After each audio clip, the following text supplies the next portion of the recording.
welcome back from lunch. We appreciate you coming back, and we're very excited about our next session. As part of Preceptor training, this is probably one of the most valuable sessions for you.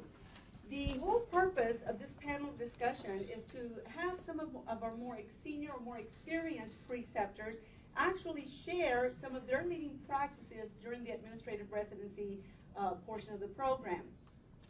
This session is intended to be open dialogue, so while I will start with some questions, I encourage the audience to also ask questions as needed, and then we'll share answers or get the answers from our preceptors right up here. Each preceptor will actually introduce themselves with a little bit more information, but I just want to highlight real quickly so you can know who is actually up at the front. To your left, we have Colonel Dave Parker. Yes, he is from SAMC. Then we have Ms. Irma Sanchez right here from UT Health Science Center.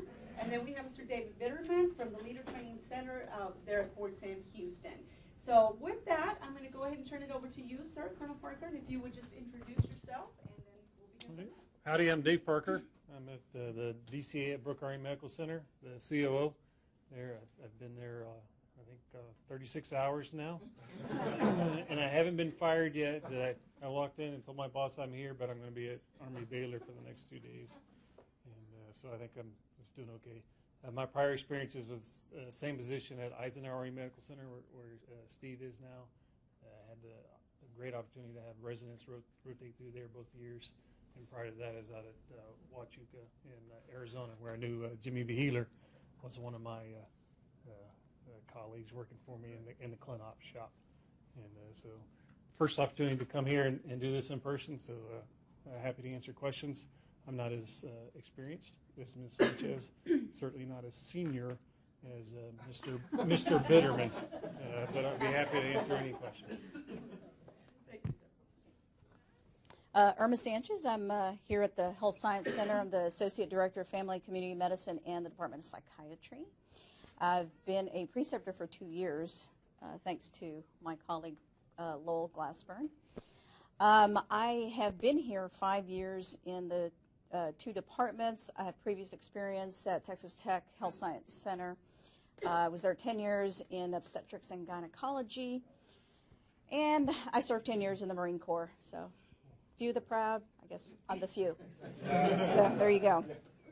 So anyway, happy to be here, and for those that are new preceptors, I think it'll be fulfilling for you as we try to, fulfill and make it a great experience for the interns. Hi, my name's Dave Bitterman. Transitioned from the Army last summer after a 30-year career as a medical service corps officer. Last 20 years of it was a healthcare administrator and went through the Orals boards 21 years ago, and Dr. Mangelsdorf was my reader. So I've been a DCA 4 times, from a small clinic up to Brooke Army Medical Center. I was there for 3 years, 7 to 10. Was a hospital commander at Leavenworth. Did correctional medicine there with our 2 prisons we have there at Fort Leavenworth. That was an interesting experience. Commanded a MASH hospital in Germany and other places in the world. I'm currently at the Leader Training Center at the AMED Center and School, where I'm the deputy of the branch. We do all the professional military education and leader training for all Army officers. I've been a preceptor. I've lost count of how many residents, probably in the mid-teens, I would say at this point. So thank you all very much for your introduction and for being here. I'm going to go ahead and start with some questions, and Mr. Bitterman, if you would be the first to respond, and then we'll just go straight past the microphone on down the line. All right, so the first question that I have for you is, the residency phase of our program is really designed so that our students walk away from their didactic year and actually apply what they've learned in real-world environments. Part of this, though, of course, we want to tailor the experience, as Misha mentioned earlier this morning, to each of the students. So I'd like for each of you to please explain how you prepared for your initial meeting with the students. So my initial meeting with our residents, typically it evolved into just a getting to know you session. I asked them to come in with their their ORB. For those of you not in the military, that's an officer record brief, a one-page summary of their career, a CV if they had it. And then I just sat down and talked with them for about a half hour about what we, between the two of us, wanted their educational experience to be like over the year. And that's when I learned what their background was in terms of, I'm a logistician, I'm a nurse, I'm a comptroller type, and that way we could then talk about, well, maybe you don't need to spend so much time doing this type of work as opposed to learning about the other aspects of healthcare. And then I talked to them about the rest of their career and just broad strokes. Many of them in the Army, we have this thing called a career map. Basically, it's a document that kind of projects out where you're going to be the next 20 years. If they didn't have one, I said, well, we're going to develop that with you over the next year that you and I will be together, so you can use this as a map to further your career through leader development and other professional opportunities. But so the question really was, I think, how did I structure the first meeting to tailor what they'd done before and such? So really, it was a fact finding, and then 2 weeks later, I would bring them back in, and then that's when we'd start developing their schedule over the next year. Another thing, a TTP, again, non-military folks, that's a tips, tactics, procedures. I probably got that wrong. Techniques, yeah, tactics, procedures. I would give them at BAMC, Brooke Army Medical Center, huge place. I gave them a scavenger hunt, okay? It was a multi-page document, find the only spiral staircase at Brooke Army Medical Center, what's the color of the water softener at Brooke Army Medical Center, things like that. A water softener, okay? Well, it's not a little deal, it's a big deal, and you've got to go out to the energy plant to find it, and then you got to talk to the retired Navy captain who runs that joint, and I know Bill would talk your ear off and take you through, and during the course of that 2 hours you'd spend with that guy, he'd show you the water softener. And so that 2 week and that scavenger hunt was meant for that student to get out and see every inch of Brooke Army Medical Center. That's a TTP for you to use. Anyway, sorry. Well, what we did, working with Lowell, we had 4 residents this last year, so we tried to change it up a little bit. But initially, we, communicate when we, have the names of our residents. We communicate via email. They send a resume. Then I set up a lunch with my current resident and the incoming resident. Then we just kind of meet and greet, fact finding, like you stated. So we just kind of get to know each other a little bit. Then kind of, families, what their goals are. They're a nurse, what they're going to be doing. So we just kind of set that up initially. So this year we set up monthly meetings. So it was Lowell, myself, and General Hepburn that were preceptors at the Health Science Center. So we set up monthly meetings with the group, and they could share, bring up issues, but we basically tried to tailor as we got to know each other. So that's what we did. Thank you. It may surprise you, but my methods are very similar to Colonel Bitterman's. Although I told him you will show up with your career plan, and if they had the deer in the headlights, look, I gave you a week. So develop your career plan, and we use that as our guide to what have you done, and where do you want to go when you graduate your residence plan. What's your next job, and then from there out, and then all the way to 30 years, and that's how I was brought up when our first day at Blessey Auditorium was sit down and develop your 30-year plan for your career in the Army. And so I made them do that as well. So how do you know where you want to be if you don't, or where you want to go next if you don't know what the end state is?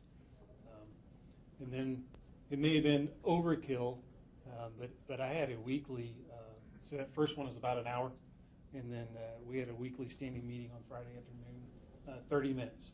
And sometimes it was 5 minutes, and sometimes it was an hour, depending on the issues or encounters that happened throughout the week. But it was a good azimuth check on their plan. It was a good azimuth check on their developing their projects, and then also if I needed to go assist with some of the department and division directors for allowing the resident into their facility or into their area. So it worked. And again, it was hit and miss, and sometimes the schedules, it got blocked. But that was, to me, the key to success was having that standing meeting. And so, again, I think it was beneficial for all. Excellent, thank you. Great ideas to welcome your residents. So let's turn over a little bit and talk about growing the competencies for each resident. So one of the things we do, and you heard about the bear earlier this morning, is our students identify what areas, competency areas they are weak in. So in keeping this whole tailoring the experience for them, can you share an example of something that you may have tailored to be able to develop a student in their weakest competency area? So I'll take this one. I hate to just keep going in order. Okay, please. So my first resident was a clinical. She was a nurse, and gravitated towards, well, I'd like to walk these wards, and I'd like to go through these inpatient missions and do my areas here. I said, that's very good, but I want to make you a logistician, and then I'm going to make you a comptroller and earn dollars. And then so I tried very hard to steer her anywhere except clinical, at least for this first couple of rotations, and those would be some focused projects. The other thing was she was an introvert, very introverted, and liked to work on her own, and kind of meek and shy. And so some of the projects also evolved into, you will be the project lead for this, and you will coordinate across administrative and clinical lanes and be the team lead and force her to step up. And she passed. So I think it worked out well. So initially, we were talking about fact-finding and trying to get to know them. Also working with the faculty member, we kind of, get an idea. I asked Captain Downs, because I had a couple of residents in Navy. So we actually communicate quite often and kind of get an idea. I had one resident that needed to really expand on public speaking, so definitely being project lead. We included them in group projects where they could actually present. So focus on that and find projects that will steer. But really it's just getting to know them. And if they themselves do not, that's one of the questions I ask them. Where do you think you need to work on? And then communicating with the faculty member just to affirm that. But there's other areas. One of the things that we also did this year was to be sure that we keep in constant contact and make sure that they as a group, because once you have a group, there's always a leader that's going to pop up. So we, Lola and I kept in touch and made sure that we were spreading the wealth of projects and that they could step out of their comfort zone, because every day here at the Health Science Center, there's never a typical day. So we wanted to expose them. If there was an impromptu meeting, grab the resident, come on, let's go. I may not know what the meeting is completely all about, so they're going to learn at the same time as me. I debriefed with them after, what do you think I should have done better? Put them in my shoes, because I'm not perfect, but these are real life experiences that we have to take on. So maybe just a little bit more on that question, but that's good conversation. So common themes. During that initial interview, I learned what the officer or civilian had done in their career up to that point, and then I would very deliberately steer them into other areas. We'd have a pretty frank conversation about, look, you're in this healthcare administration program. This is a freebie year for you to learn all about healthcare, where it's delivered. And if you've only ever been in the Muddy Boots Army, then you probably haven't been experienced to turning a patient in an ICU bed, or going into an OR, or even learning how the books work, comptroller stuff. And so I would very deliberately steer away from what they were comfortable with and go with what they weren't comfortable with to add to their competencies. So I remember one resident I sent to Toastmasters. He didn't have the public speaking skills that he probably should have as a healthcare administrator. So I recommended that to him, and he went to it, and he improved over the year. Practice makes perfect. So. importance of identifying their weaknesses early on. And I love this going outside the box to kind of help them grow. So thank you for those answers. So this next year, the residency year, has plenty of deliverables that the student is responsible for, that you all are responsible for. Everything from teleconferences to quarterly bear reports to the mid-year projects, etc.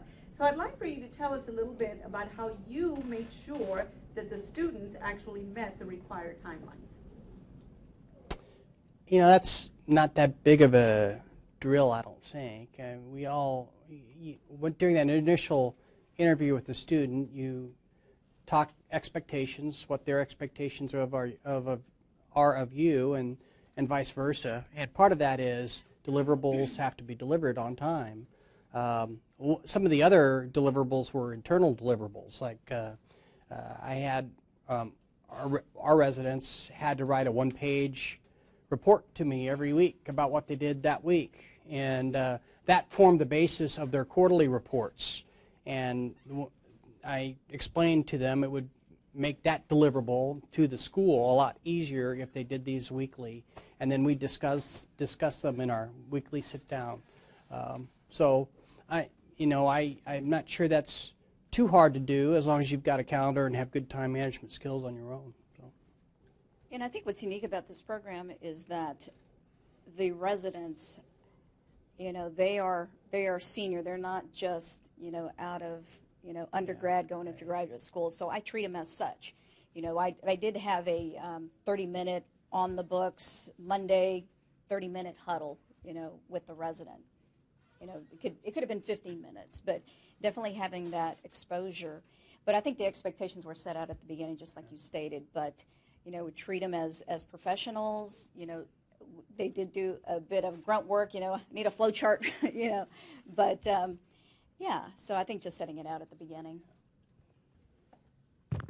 Same. So we use that planning worksheet that you established, maybe not the first meeting, but the very next meeting that says come back with your completed draft plannings. I want to go to these clinics. I want to do this leave. I have these reports due, and we initialed off on it. So every week, that was the one thing we would do is go there and initial off. And if you didn't make it through your rotation through whatever clinic, then that was a due out, and it wasn't a bye. You weren't overcome by events. It was now what are you not going to do or doing double time, because you still are going to rotate through this clinic or through this section. You didn't get a buy, and so we initial off on that every meeting through their plan to include. I required before you get to submit something out of Canvas, it came through me first. I was going to proof it first before it got submitted. So the students are going to be part of the opening and closing ceremony next Wednesday, 22nd of June. They are super exhausted because they're getting ready to go through orals. But when they hit the ground running at your facility, they are super excited because they've survived it and they're ready to roll. But they have one goal in mind, and that is to graduate. To do that, they have to pass and complete their portfolio project. So my question to you all is, how did you guide your students in selecting appropriate portfolio projects? So I allowed them to do it. I think part of their rotations through the clinic was, again, from the initial conversations, you felt out what their strengths and weaknesses were, so you would guide them towards some of the weaknesses to develop them. And then my experience was they found something that piqued their curiosity and also was a benefit to the organization to develop that into a project. So those are the big ones. And then as needed, coming from the command or the C-suite, was some smaller projects, and so those were the little pebbles. And so I tried to give some around 8, and I think the first ones back then was 4 plus 1, and so I thought 8 projects was pretty good. A few small ones, and then some big ones that developed, and that's where I also I would read through the drafts and said, no, you're trying. What I believe, this is a small project. This is one that needs to be developed into one of your larger substantial projects, or vice versa. You're trying to make this a mountain out of a molehill. You really need to. There's not enough stuff here to give you 3 pages in a summary. Yeah, so we let them kind of pick their projects, develop, because we had so many projects. Lowell and I presented to all our colleagues, administrators, and we gave them a brief overview of the program. So if we did get calls from some of the administrators to, with certain projects, we would vet them, of course, and make sure that we were involved, whether they're short-term, long-term. And so they got an idea of what the intent was for this program and for the residents. So what we also did is, at the beginning, we had scheduled with senior leadership of the Health Science Center, so they got to meet HR, they got to meet the CEO of our practice plan. So they met senior leadership, and they could get ideas of what's going on, current projects, if we're, expanding a clinical service. They got the full gamut, so they were able to kind of select and focus in on specific projects. And of course, we would, they'd pass them by us and give them feedback and see if that was a good one or not, because there's some big projects and then there's, smaller projects. So I can't add much more than these two folks have already, other than there are projects where you want to steer them away. So you might have a department chief in a hospital, or even a fellow deputy commander who might have a pet rock and really is not, really detracts from the learning experience of the student. And so you've got to use your own best judgment, and then on the student's behalf, intervene and get them out of the danger area, the blast area, and then intervene with that leader and say, this isn't what the Baylor program is about. This is a learning experience for the student. They're not your administrator for 2 months or whatever. Thank you very much. So the relationship that we have between the preceptor, the academic advisor, and the student is critical, and it truly does take all three to make it a successful residency year. So one of the challenges that I think sometimes we have is the connection between the resident, you all, and the academic advisor. So I'd like for you to share maybe some lessons learned, or tell us how you did it to make sure that you included the academic advisor, the student, all of you together in the same process for a successful year. Well, for me anyway, the conversation, I knew who all the academic advisors were for each student. I didn't necessarily correspond with that academic advisor very often during the year. Typically, I would when the students started to go astray, or there were some other problems, disciplinary or otherwise, with the resident. Did that answer? Did I address your question? Sure. Would you Okay. do anything differently? No, I think the relationship between the student and the preceptor is a pretty strong one, needs to be pretty tight, and the relationship between the academic advisor and the resident needs to be tight. But I don't know that there needs to be a lot of dialogue between the two, the preceptor and the academic advisor, other than what are requirements and successful completion of the program. Yeah, I don't think I would have too much to add. I mean, constant communication. Can you over-communicate? Maybe, maybe not. But I think everybody's busy. But if you certainly don't want to communicate only when there's problems. So definitely meet with the resident, the academic advisor. I mean, we had a couple of breakfast, lunch meetings. But if we did communicate from time to time via email, but definitely is just, that shared accountability. So I think I would do things a little different, or I will this go around. I do think you can communicate more with the triad that Michelle presented. I think quarterly is probably about right based on my past experiences, unless there's some interventions that need to happen. One of my residents did struggle with getting projects not on time, but kind of at graduate level work. Yeah. And as a preceptor, I can see that, but I'm not the one grading them, right, or the one that's giving them that grade. And so I think if I had been more in the loop of what the faculty was reading and reviewing, and then I could have assisted as the on-the-ground, hands-on. And so that'd be my recommendation. I think we've already discussed that. There's a little more communication with that triad, and it may have been anecdotal with the one resident. Again, they've passed, so it worked out in the end. but I think it would have been better had we done it quarterly, so as we've developed that and not waited until May and said, oh, what do you mean this isn't it? Thank you, I appreciate that. Now, I echo your sentiments, sir. I think it's critical that, especially if there's a challenge going on, that you address it very early on in the residency year as opposed to waiting, because time goes very, very fast, and you don't want the students stressing out or you all stressing out at the midpoint and not have identified it. So I kind of just want to take you back and maybe have you all tell us a little story specifically about this, though. So there are a lot of challenges out there, but I would like for you to describe a challenge that you actually faced with a student and tell us how you handled it.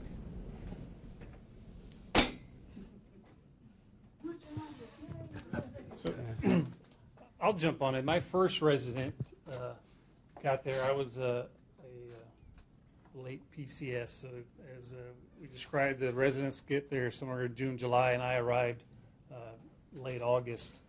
And so a plan was already in place from my predecessor, and so there was one project in there that I didn't agree with, but this is the way that the organization ran, and they did this for every year, and this was the Baylor residents' job to do it, and so we executed. But I thought this was the small molehill, not a giant project, and tried to tailor it to where it incorporated some of the skill sets, the competency skill sets. But then the resident wanted to write that as one of the primary projects, and both myself and the faculty advisor disagreed, and it took us through May to finally get, and a redo to finally get them. This is not a big project. But, some of those, although you lead in the water, you just got to be persistent in that message of this was not a growth and development project, and oh, by the way, we didn't do it again. I don't know if you're doing it now, but I stopped that. That's no longer a tradition at this place, and it worked out well next year, just fine. I think there's always room for improvement, but I haven't, fortunately, not had any issues that we'd have to address with any of the residents, at least that I've had. A problem I had was more, so this was a bit ago, and I'll remove names so to protect the innocent. At one point, we were splitting residencies. So let's just say a resident was a personnelist by training, by military specialty. And so this particular resident spent 6 months with another organization, an agency at Fort Sam Houston. And they were really suboptimally challenged, let's just put it that way, at this place. And they let me know about it, and they were so looking forward to coming to BAMC and exploring that big place. So I had to do some personal intervention with the preceptor, who was a first-year preceptor, and wasn't a graduate of the program, wasn't really familiar with what the program was about. And so I had to work with that other preceptor to, work through the student's schedule, and back to your second question, I think it was, maybe get that student involved in things that she wasn't completely familiar with, to make her a better long-term healthcare administrator. So I had another resident that had was going through a difficult divorce, and honestly, there wasn't much. I didn't treat that resident any different than any other officer who's having similar problems. It was challenging with his work, but I sat down with him and worked through those issues he was having, just like I would any other officer. You have to remember, they are students, but they have real life families and problems that we all have. So you've got to just deal with those as they come up. So. Can I add one more thing? So I think at the last year's Preceptor Conference, we talked about the work-life balance. Yeah. So again, there's issues that are going to come up. So the resident, I treated them just like I would any other employee. We're people that are under your command. But yeah, so we dealt with those type issues. But again, something that we have to at least guide them along and be sensitive to that. Thank you very much. So I want to move over a little bit and talk about the bear. Tanya Peacock this morning showed you the bear and kind of described the competencies, how we use it, etc. For those new preceptors, when they first open this bear, it's kind of a real bear. It's a monster, right? So I'd like your maybe advice on how you handled the bear, or what you wish you could do differently with the bear, etc. Because that is a critical part of the reports, quarterly reports for the student. I think I already mentioned this. Every week I'd sat down with the residents and required them to do a one-pager for me. And really that formed the basis of their bear report, the quarterly bear report. That wasn't really much different than what I experienced as a resident, 21 years ago. The school still, they didn't call it a bear report back then. It was something less cute. It was a chalkboard. Yeah, it was something like that. Yeah, but I mean, you can't eat an elephant at one meal. You got to do it one bite at a time. I mean, so that's why the weekly reports were just so useful for our residents. Yeah. I think exposure, the bear, going through it and knowing what the resident has to accomplish. I think in the second year, I tried to use some of those competencies, because some of those competencies we just could not really fulfill at our institution. But we really tried to at least get them exposure. That's why introducing them to senior leadership or certain areas that we could correlate to the bear. But it is important. So we really tried to at least complement as best we could from our institution to their requirements. So I think the bear was a challenge the first time I opened it up and saw it. But the more you used it, we incorporated it into our weekly meetings, same weekly reports for that student's summary of what they did the week. It became almost second nature then. And as you filled out the projects and then brought down the competencies, it really was a very useful tool. It just takes practice in using it. Thank you. Appreciate that. I'd like to just maybe have you share or describe some external learning opportunities that you might have used for your residents. And by that I mean, did you send them elsewhere, either a conference or to another organization, and was there any value to that, and or were there any major challenges to that? So I made a point to send, I had military. That's all I've had is military officers. One that was a boots in the mud, and so it was first time in the facility, and the other one I told you was a clinician. So these are both in Augusta, Georgia, so we had a great relationship with our local VAs, and so they were all required to do at least 1 week in the VA center. But then we also had a great relationship with our other network hospitals, and so I talked to the COOs, and they graciously accepted a shadow and shadows at board meetings, at the C-suite meetings for a week, because I thought they needed to experience something other than military or federal medicine. And then I tried to do the hometown. I don't think there was a very clear answer on are we still doing hometown stuff, but I tried to incorporate a hometown TDY, not just a boondoggle to go see mom and dad, because I would talk to the hospital CEO or COO of their hometown and say, hey, I want to send this officer here and establish that. So I think it was a good eye opener. So at least 2 that were probably non-federal entities and then 1 federal entity, and it worked well in their plans. So one of the things in our institution, we didn't send any out, by the way, but we had a clinical safety and effectiveness program that's sponsored, and the trainers are here at the Health Science Center. So 2 of our residents were able to go through that. The department paid for them to go through it, but it's a lot of process improvement. So it's basically our lean for the institution. But that was something, if other conferences had come up, I think that was something that I would entertain, sending them out.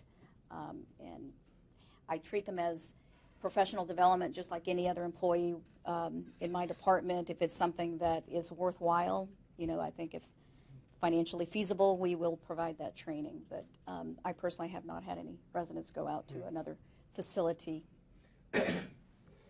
Let's see. So when I was at BAMC, we would every year send residents to that other medical center on the other side of town, Wolford Hall, to learn about the Air Force culture and how they did things.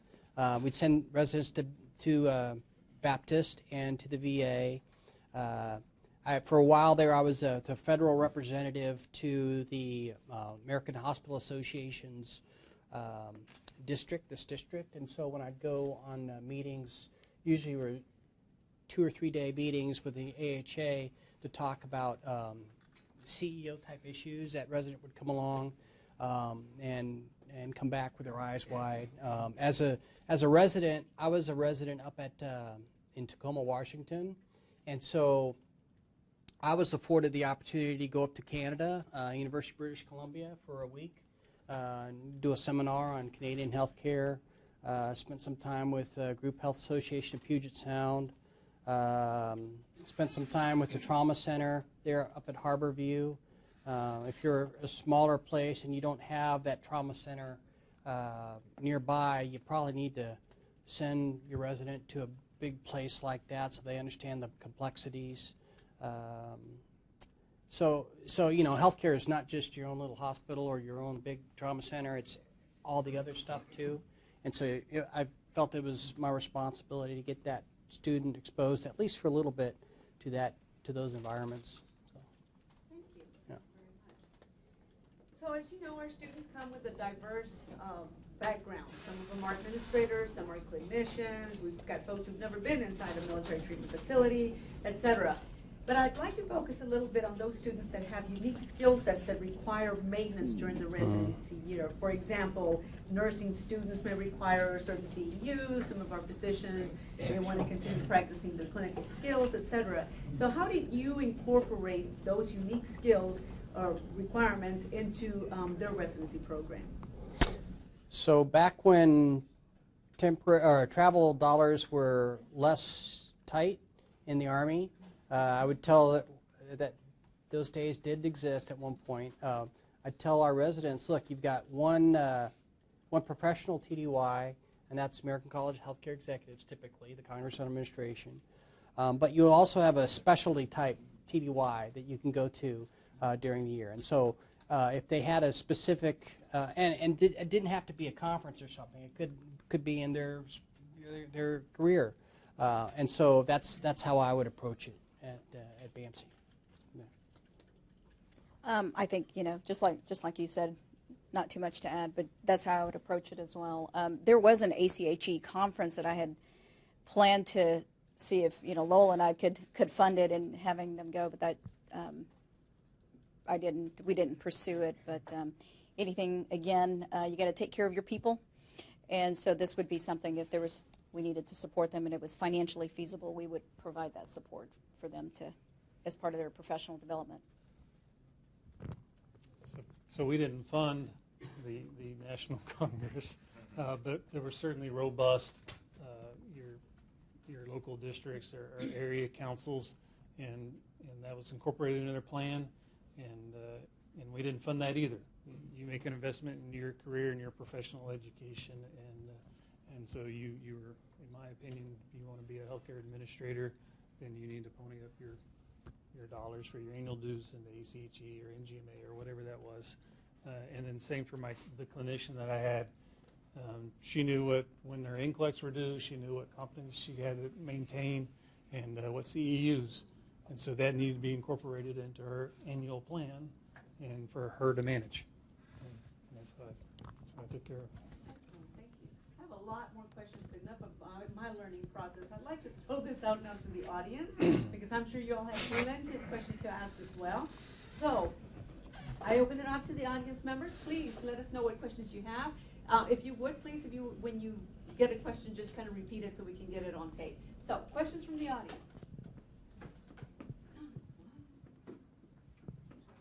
I'll just make a comment. One of the things we've talked about is, given the residents' challenging work, I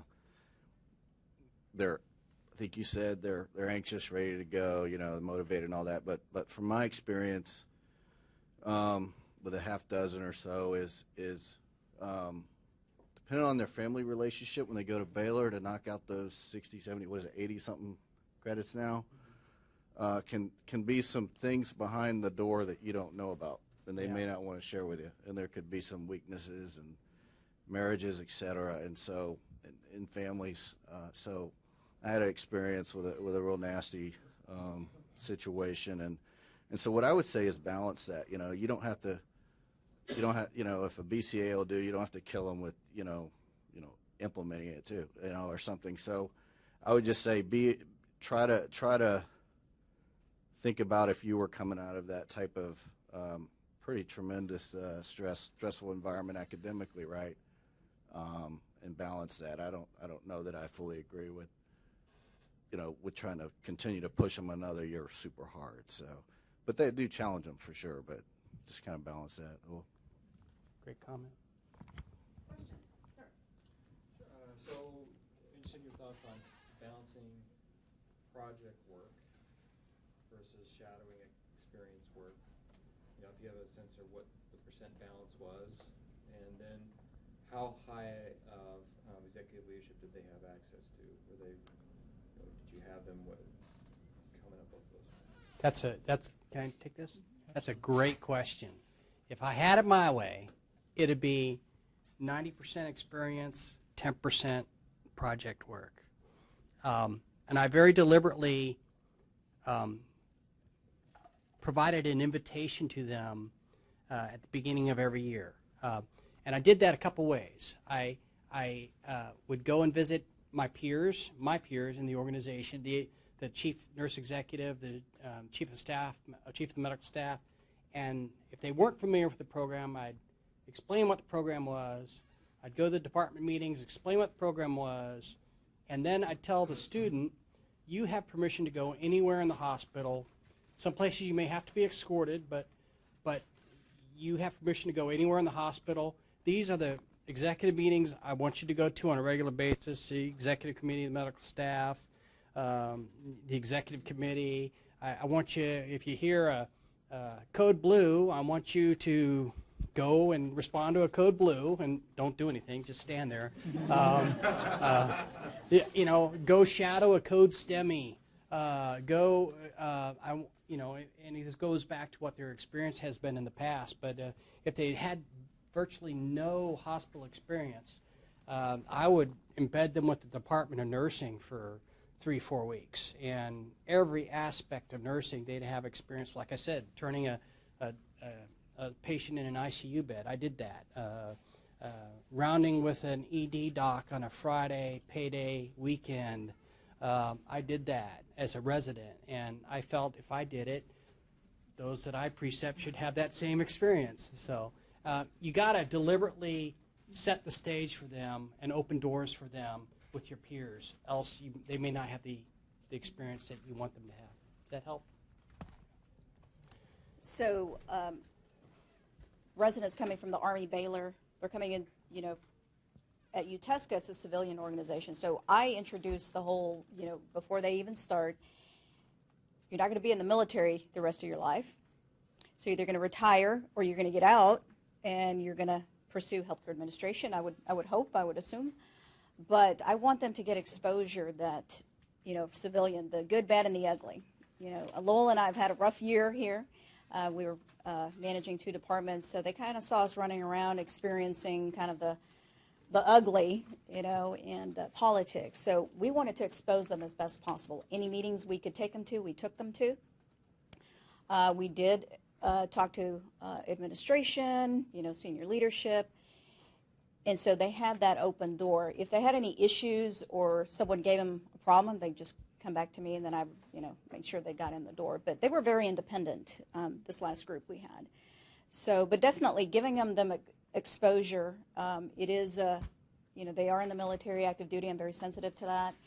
But a lot of colleagues that have either retired or gotten out of the military are my colleagues here. Most administrators that I meet, I don't know about the Mayo Clinic, but former military. I think we're the best administrators that have been in the military before. And they're really sought out. Previous military experience, leadership, they're really sought out in the civilian healthcare administration world. So I think the open check to any of my meetings was a starting point to any of the COO level meetings, and then the intentional invite to something that may be an uncomfortable meeting was that good exposure like you were talking about, whether it was strictly on an admin side or the admin and then nursing and then physician, something that was going to bubble up to the CEO decision to see kind of the jousting or fierce conversations that happen that people you don't get to see until you're in it. Well, I'd rather them see it now, and then do a debrief. And so one is you don't get to discuss this with anybody, but tell me what you saw. How did the administrator communicate what he or she wanted to do, and then how did the physician receive that? What would be a better technique if it didn't go over well? And I think those are invaluable experiences that Colonel Bitterman was talking about that you can't get from a didactic or from a rotation. And so, but you got to clear that, obviously through the CEO to get them in there. And then the other thing I would do is, so I also did quarterly counselings with all my staff, my direct reports, and so some of those could also be uncomfortable when you're not as good as you think you are. So the Baylor resident would be invited to sit in the corner.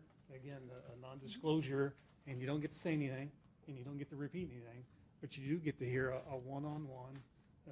Let's tell you, here's where you are and where you need to be if you want to continue to work in this organization. So, yeah, I think it's good exposure that way. Other questions from the audience? I've got one. And this is not just for the panel, but for the rest of the preceptors. We talked about some concerns with feedback on the portfolios themselves. As preceptors, how would you feel about being formally a part of that process in terms of giving the rubric, assessing the projects both at the midpoint and the end of the year, and then being a part of the discussion or decision of whether or not to pass that student? Now, we've assumed historically that is being done, that every project goes to the preceptor's door, but maybe not in the same fashion that we would as faculty evaluate them. So just an open question to all the preceptors in terms of formalizing that process, if you think there would be value in it. So I think we do it informally already. I'm not sure I'm ready to raise my hand and take on an adjunct faculty, role also. Y'all are the experts on what you want to, well, except for Chris Besser. Y'all are the, but you're getting there. That's why we're sending you to a hospital. No, I really do. I think we do that informally. We do that in our periodic meetings. I think we're all probably proofing the projects before they go up. And then I think if we increase the communications in that triad with the faculty, that you'll get to the same ends without making a formal, in addition to your 500 metrics. Now you have, is it 36? Now you have 536. I would also add, I would also add, you're pretty busy as a COO of a big organization, and there's actually some goodness in having, it's like the branches of government, having you as a preceptor and you as the academic advisor, two different perspectives on things. So, Irma, do you have anything you want? Go ahead. Okay. So I would take a little different tact. I would sign up to say formalize it just from the standpoint of what I think that a young administrator needs might be much different than the academic side needs. And oftentimes, and I haven't precepted anybody before, but I've had probably in the teens of folks that have come right out of their residency that have worked for me. And I've seen a definitive lack of expertise from a DCA sitting in that somebody comes into the organization, has graduated from Baylor, all right, now go do. And they don't know how to do, and they don't know how to produce a non-academic product because it's not the 100% solution sometimes. I need the 60% today because I need an answer today. And so balancing that piece and being involved in a process of at least a dialogue, maybe not formalized, but some type of dialogue from an academic setting. Okay, this is what this means, but from a functional setting, this project that they've spent time on, it's a great academic endeavor, but it's not going to give me a whole lot because they're not going to have the 12 months to generate 3 products. They're going to have 12 days to generate 6 products. And there's just a different viewpoint on what's value added or not value added. So I don't know if that's making sense or not, but there's a functional component and then there's an academic component. And somewhere in between there, I think, is the happy medium, at least from the federal sector, of what we're expecting for folks when you sit in a role like I've had and several of the folks have had.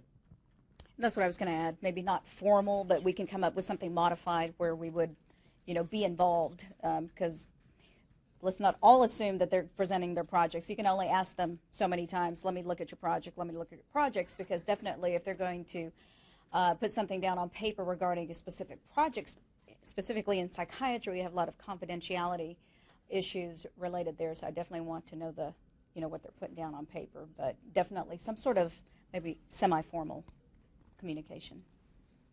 I would agree with Dave regarding not adding more to the preceptor's plate.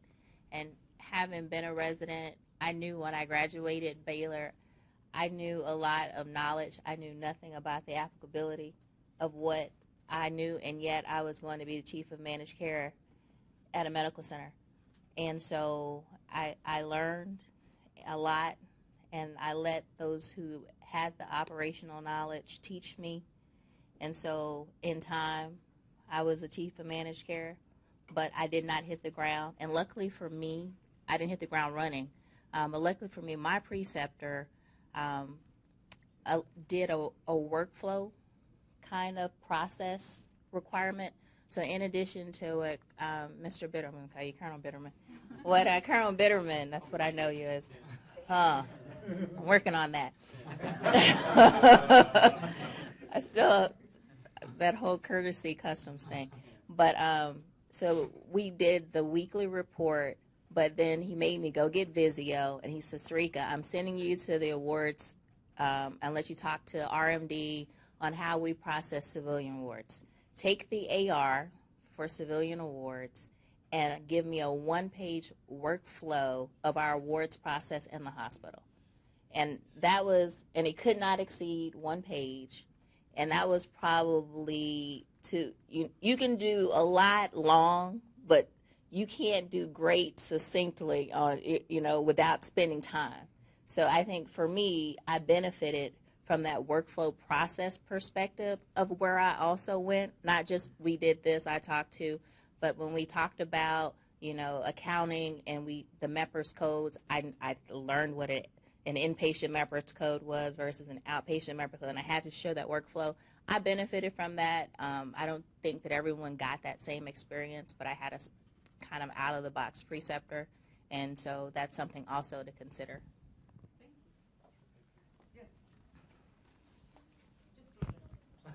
Oh, come on.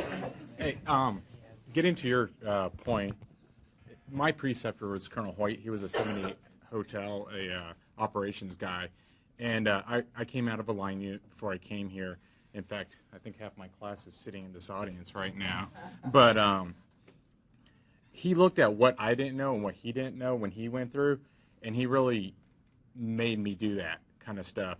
We're talking about opportunities, and I just wrote down, like, he sent me to the Environmental Care Summit, the VA, the community hospital, the for-profit hospital in the other city that was part of the health system, the MedCen, the region, the business plan conference, the TMA conference, the hometown hospital, which happened to be the newest one in the inventory in Alaska, and ACHE. And until everybody started talking, I really didn't realize how much he actually made me do, in addition to the graduate management project, or paper, or whatever it was, the big one, the 136 pages that's never been opened in the library. But if you truly are looking for the skills of that DCA, you all as the preceptors have the prime opportunity to mold them into that. If it's 12 days, and trust me, the $404 million hospital proposal to the Appropriations Committee was done in 3 for Riley. But put them in those situations. Say, look, you only have 5 days to do this. And then if it's a molehill, let it go to a molehill. But if it's worth continuing on and refining, then let them continue on. But this is your time to affect the future of the AMET and the civilian healthcare industry, because like Ms. Sanchez says, we're ending up out there someday. You know, Colonel Bitterman right there, and I'm with Sarika. I can't do it, sir. You know, but you know, it's one of those things that you guys are pumped and primed, ready to shape and mold these people. And yeah, they have a second to breathe, but if you give them too much to breathe, they're going to go academic on you and not real world. You know, you have 72 hours. So I think this is a great time for you guys to seize the moment and say, these are the deficiencies that I see in the future of the Army Medical Department, the MHS, or DHHQ, or whatever we're going to be after the SASC is done. And then, you know, use them as a prime opportunity.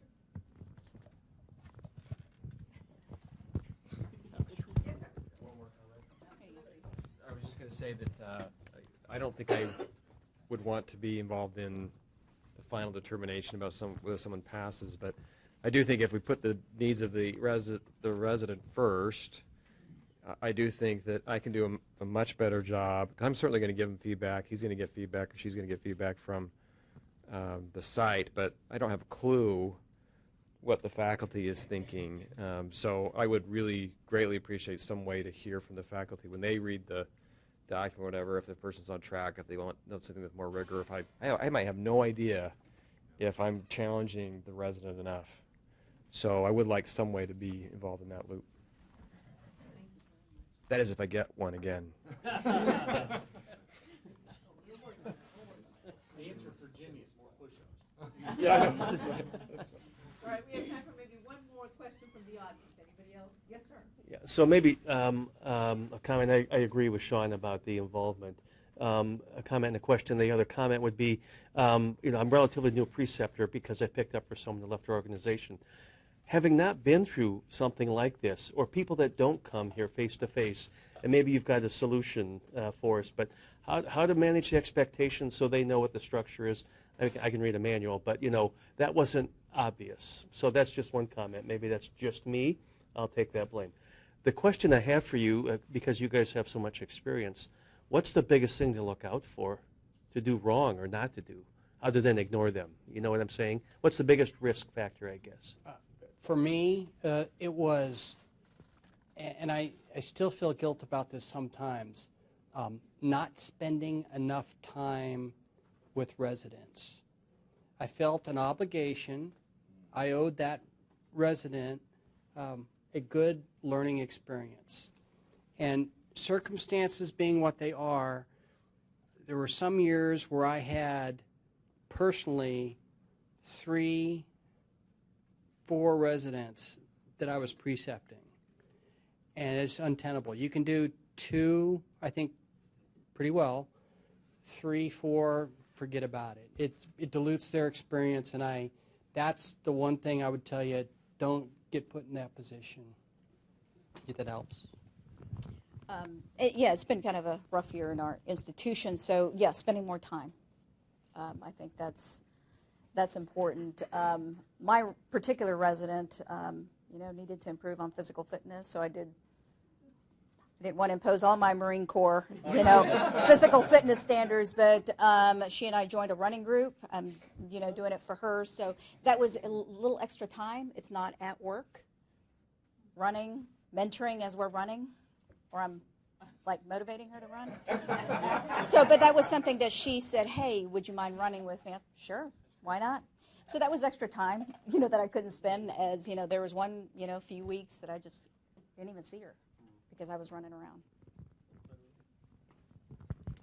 So I want to echo on the time. Before I got to sit in the chair as a preceptor, I was kind of the deputy COO, and so I was able to witness residents seeking out the COO, and for whatever reason, a lot of good reasons, but they just weren't available, and so they were then coming to me, and so that was one of my, I guess, I was not going to do that, and that's why I made it a hard time on my calendar every week. Sometimes it was 5, sometimes it did get pushed, but it was a hard stop, and I keep remembering the experiences that I saw others go through, looking for guidance, looking for feedback, and I think that's the biggest risk. These kids they want to know, they want to learn, they want feedback, and I think good and bad, constructive feedback is the key. And so I was in your position. So the first time although I'd seen that from a distance, the first time I was a preceptor, I wasn't able to attend this as well. So I was, lost in the sauce, and what's this bear, and but we worked through it, and everybody passed. So. Yes, sir. And one thing we talked about it earlier too, but look at the informal curtailments where the resident gets their next assignment and they start to lean towards that, as early as February, March time. They start more and more meetings, and the person they're replacing is getting early. They're starting to check out, so they're filling in. So I think the focus, making sure that they continue to use that bear to keep them on track, so they get the full. The full value of the residency versus an abbreviated residency and then a 6-month overlap with their, where they're replacing. Not surprised so much on the civilian side, maybe on some of the civilian residencies too, where they start looking at more what they're going to, but certainly in the hospitals where they're going to rotate from residency into their chief of managed care or whatever the case is, making sure that they, because the first resident I had, kind of that same scenario happened, and we had a hard time keeping them focused on Baylor, keep them focused on the bear, keep them focused on the competencies versus I'm going to be the chief of managed care and I need to get involved and make sure the ship's sharp. Excellent questions and dialogue. I appreciate that very much. I'm going to do one last call before I let you all go. And I just want you to share briefly what has been the best part of your preceptor experience. I want to end on a good note here. What did you like the best? So, for me, it was probably the guy that was the boots in the mud and came into a facility and they're in the headlights and where do I go? And you're a major, you need to rotate. And about halfway through, once he latched onto a couple of projects, and then it came through and kind of came to. Fortunately, one came to fruition in that aha moment, and kind of you can't replace that. I mean, it was awesome to watch him develop and him get that. It worked. It was a success story, and he could write it up, and it was gravy for the organization, for him as a personal experience, but the organization as a whole benefited. That's you can't replace that. I mean, it's just I think we learn something every day. I believe in never stop learning, so I learn something from every resident that comes through, whether it be something personal or expertise that, I need to really brush up on that. So it's just learning from them. Yeah, the residents nowadays, I think the program's more complex, tougher. They're smarter now than they were when I went through 21 years ago. And I agree with you.